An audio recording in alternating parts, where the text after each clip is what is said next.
merveilleuse équipe de travail, des collègues passionnés, qui ont une belle échange d'équipe. Oui, à chaque matin, on est dans des écoles différentes, mais s'il y a des dossiers des fois qui nous préoccupent, qu'on se pose un petit peu plus de questions, il y a toujours une collègue qu'on peut appeler pour discuter.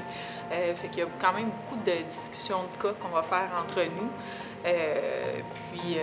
Ouais, c'est vraiment ce qui m'attire dans la commission scolaire ici.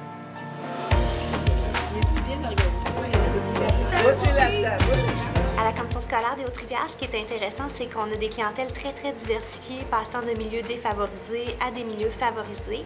On a également plusieurs classes d'adaptation scolaire, donc il y a une variété, soit au niveau des troubles du spectre de l'autisme, du trouble du langage, des difficultés affectives, des troubles comportementaux.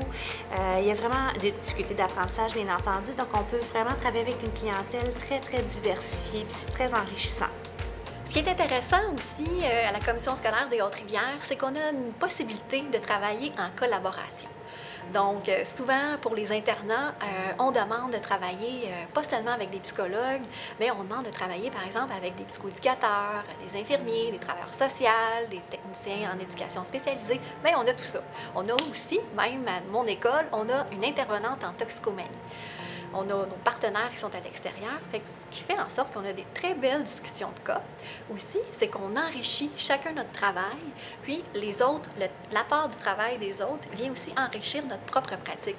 Fait que même si on est, par exemple, un superviseur en psychologie ou qu'on est un psychologue de l'équipe, on continue à se former, ne serait-ce que par le co-développement, d'être en contact avec les autres, de développer aussi nos interventions parce qu'on collabore, on ne travaille pas en silo.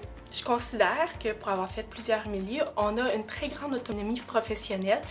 Les gens croient beaucoup à notre expertise, puis je pense qu'on peut apporter beaucoup dans nos milieux pour permettre de répondre aux besoins de l'enfant, puis aussi d'offrir des pistes de solutions et non juste des évaluations, des diagnostics, mais on peut vraiment offrir des pistes de solutions importantes. Puis c'est nous qui décidons aussi, entre autres, si une évaluation est pertinente ou pas, c'est quoi le processus qu'on veut faire pour l'enfant, c'est selon notre autonomie puis notre conscience professionnelle. Bon, étant psychologue au secondaire depuis quand même 15 ans à la commission scolaire, il y a des mythes, je pense, qu'il faut que je vous parle. C'est pas vrai qu'on a fait que de l'évaluation. Moi, je prends juste l'année passée, j'ai dû faire 3 évaluations là, dans mon année. Mais on fait des évaluations quand même cliniques. Hein? C'est important de faire une évaluation initiale pour savoir quelle est la problématique de notre jeune adolescent. Et donc, on ne s'en tient pas qu'à voir l'adolescent. Hein? On a plusieurs clients dans les écoles. Jeunes adultes, on a les professeurs qui, des fois, sont nos clients.